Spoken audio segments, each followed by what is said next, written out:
Très bonne nouvelle les gars, Bellingham est de retour. Il va bientôt reprendre les entraînements collectifs les gars.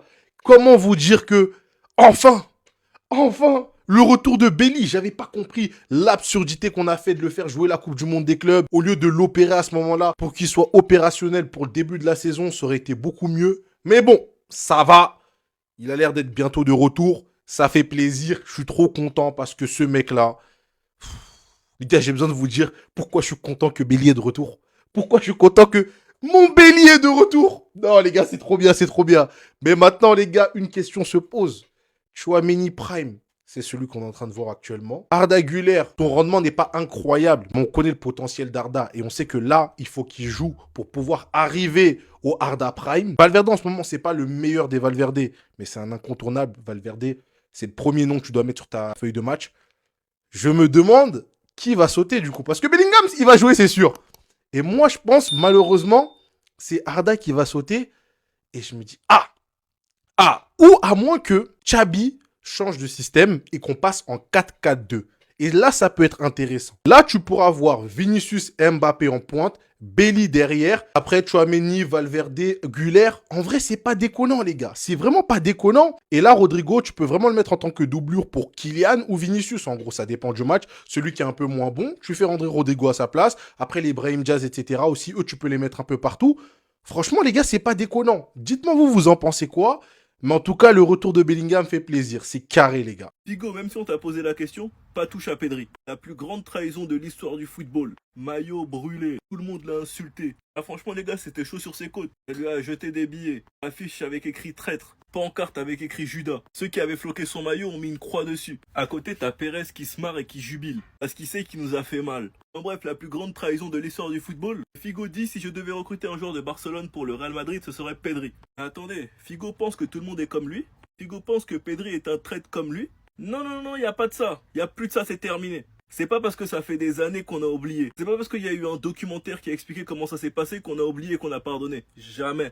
Et les Madrilènes, je pensais que Bellingham, il était beaucoup trop complet, qu'il pouvait jouer 8, 10, faux 9. Mais Figo, une légende de votre club, il aimerait bien Pedri au Real. Je me demande bien pourquoi. Parce que c'est le profil qui vous manque au milieu de terrain, tout simplement. Dites-vous qu'il y a même certains Madrilènes qui nous avaient expliqué pendant une période que Ceballos, il était meilleur que Pedri. Enfin bref, j'ai hâte du retour de Bellingham. J'aimerais bien voir comment Xabi Alonso va gérer lui et Arda Güler. Je pense qu'il va renvoyer Arda à droite. Sûrement remettre Bellingham en 10. De toute façon, on verra. Sinon, vous les gars, vous en pensez quoi? Ramenez-vous sur cette impatience en lui.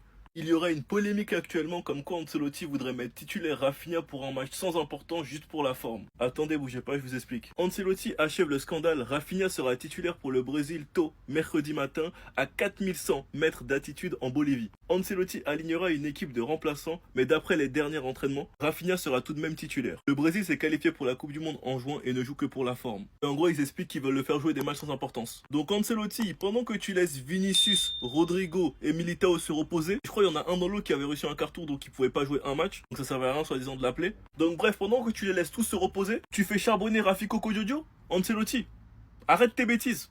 Arrête tes bêtises. Tu peux pas être rancunier comme ça. On a compris que le flickball ça t'a traumatisé. On t'avait mis un score. Tu demandais à flic de faire doucement que c'est pas respectueux. Qu'on doit respecter les anciens. Le flickball l'a tellement traumatisé qu'il veut nous enlever l'un de nos meilleurs atouts. Ancelotti, arrête tes bêtises. La rancune c'est pas bon. Laisse Rafiko Kodjojo tranquille, donne du temps de jeu aux jeunes, fais-les kiffer. Nous, on a la Liga, la LDC, la Coupe du Roi, la Super Coupe à jouer. Non, franchement, c'est pas carré du tout même. Sinon, vous les gars, vous en pensez quoi? Ramenez-nous sur Snapchat, on s'ennuie.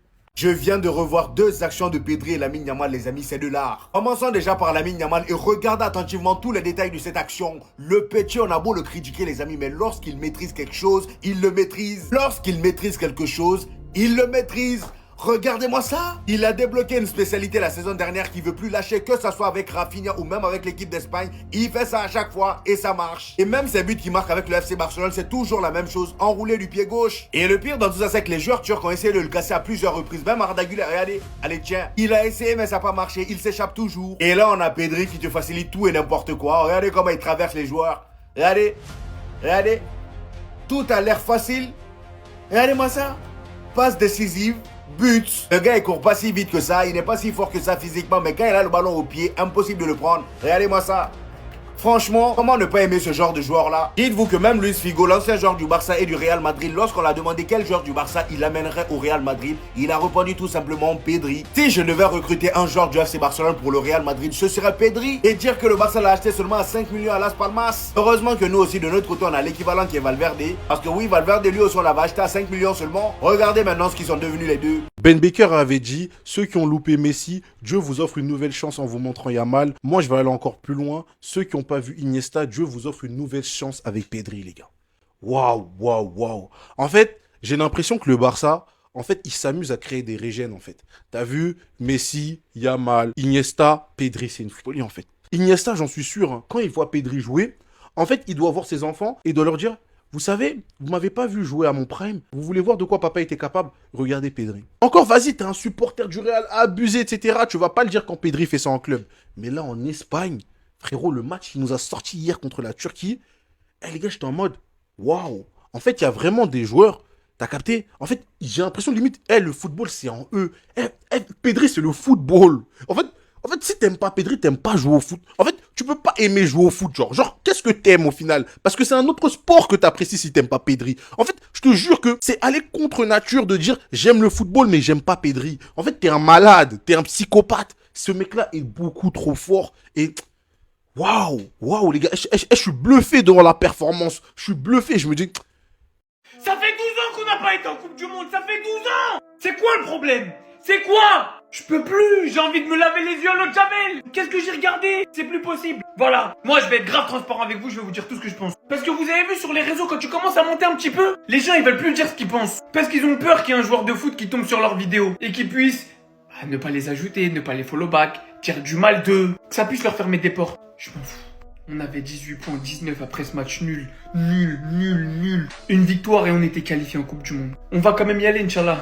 Y a pas de raison, à part si on fait n'importe quoi. Mais au bout d'un moment, ce qui est proposé sur le terrain, l'intensité, c'est de la folie. Les mecs, ils ont mon cardio sur le terrain. Le pressing, il est mou. T'as 80% de l'équipe qui mérite pas d'être sur le terrain. Regardez juste le banc. Bah le banc des remplaçants, c'est le Brésil, Joga Bonito 2002 à côté des titulaires. Juste pour que vous réalisiez le match précédent, on avait Mendy, Bentaleb titulaire. On avait Benzia, Benrahma sur le banc. Alors que Mendy, cette saison, c'est 5 minutes de jeu. Bentaleb, 22. Benzia, 83. Benrahma, 86. Et en tribune, Haj Moussa, 23 ans, du talent plein les pieds. 434 minutes de jouer. Maza, 19 ans, la pépite algérienne annoncée depuis je sais pas combien de temps, 172 minutes de jeu. Vous réalisez c'est quoi qui cloche en Algérie? C'est que les joueurs aujourd'hui qui sont titulaires en club, les joueurs qui ont l'âge, qui ont envie de prouver, qui ont faim, qui ont envie de tout donner pour la sélection, ils sont sur le banc ou pire en tribune. Donc non, trop c'est trop, moi je peux plus. Le match que j'ai vu aujourd'hui, c'était vraiment la goutte de trop. Contre le Botswana, j'ai rien dit, au final il y a eu des buts, vas-y. Le travail a été fait. Mais là, le manque d'envie, le manque d'intensité, il y a des joueurs, j'ai l'impression, ils ont même pas envie de se qualifier. Ils s'en foutent d'avoir le maillot de l'Algérie sur eux. Ils représentent pas l'Algérie, ils représentent pas les Algériens. Ils sont juste là parce que c'est leur métier, c'est tout.